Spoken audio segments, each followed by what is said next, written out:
Hey, if you clicked on this video, we are talking about in-ear monitors. And I'm here with one of my best friends. This is Gertie. He's the music director here at the church, and I'm so pumped that he's a part of this video.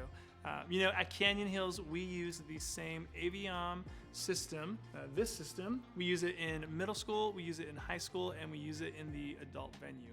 And so if you play in any of those venues, this video will be very helpful for you. We're gonna talk about some common mistakes, and we're gonna offer some tips and suggestions. Totally. The goal of this whole thing is for you to have a really good mix. And when you have a good mix, you're gonna lead worship well, you're gonna do your job better, you're gonna support better, and you're gonna have more fun as you do it.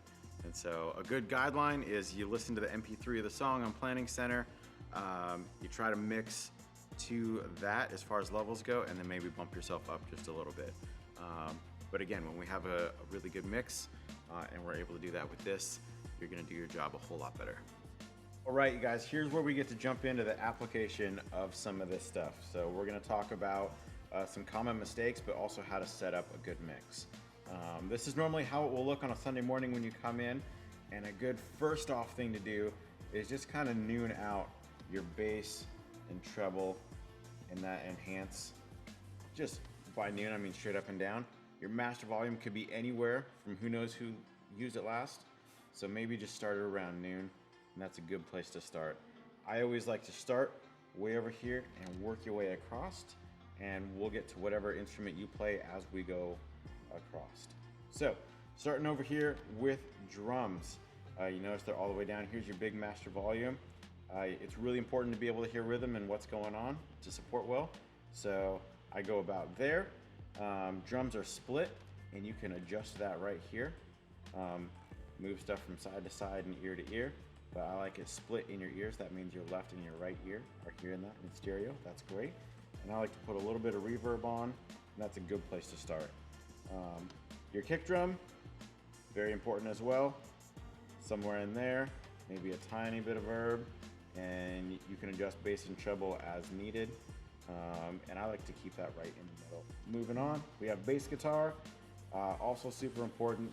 Bass and drums, man, that is your foundation for musically what's happening. So I like a little bit of verb, do that. I like to, again, place that in the center and adjust this as needed. Your tracks, again, I kind of start right around there with everything, and then that way you have a bunch of headroom to adjust as the band gets going. You might need less of something, but if you need a lot more of something, you have room to do so. So starting around there, I think is great. Electric is also split.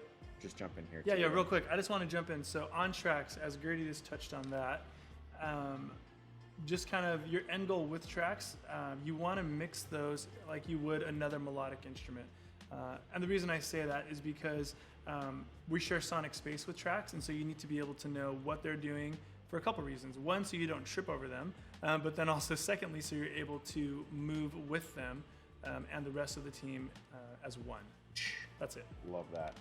Great point. Electric guitar, Kobe acoustic. Just keep that all the way down, never turn it up. A little bit of reverb. I'm kidding. Put that up there. If you have a couple acoustics, like you have Kobe and Mike playing acoustic, so I might put Kobe over here. If he's standing on the stage to my left, I'll put him on the left, and that would mean Mike's on the right, so I'll put him over there, and about like that.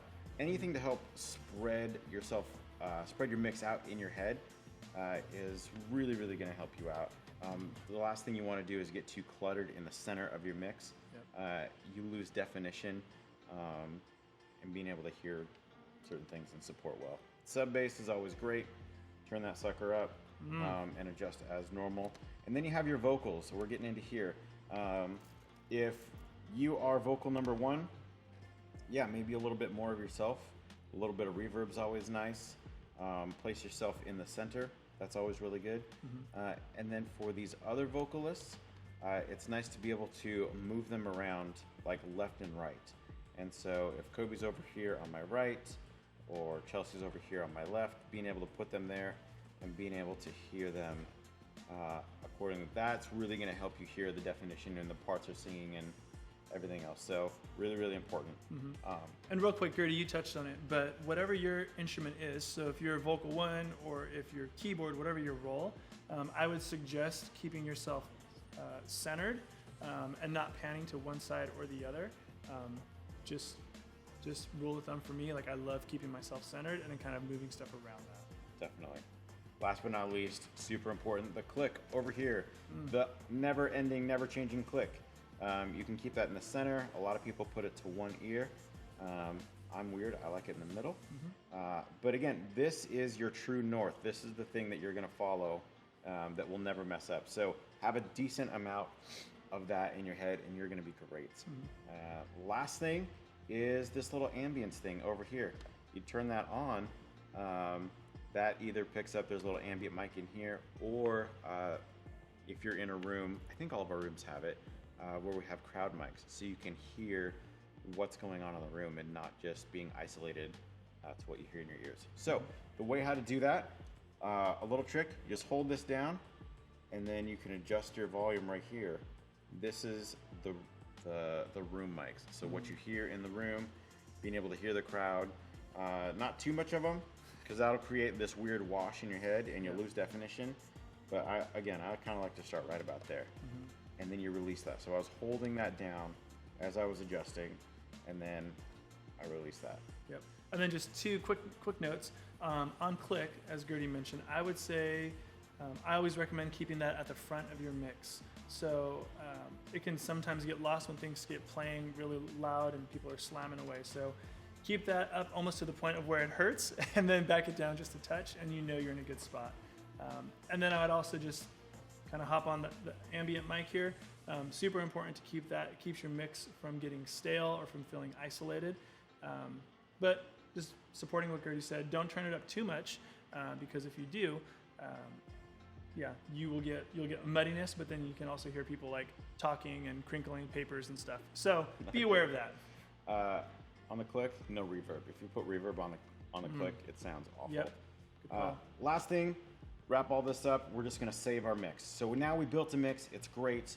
I don't want anyone to bump it. I want to be able to recall it. And so I'm gonna hold down the save button, and I'm gonna just do A. You see everything flash, and then I'm gonna let go.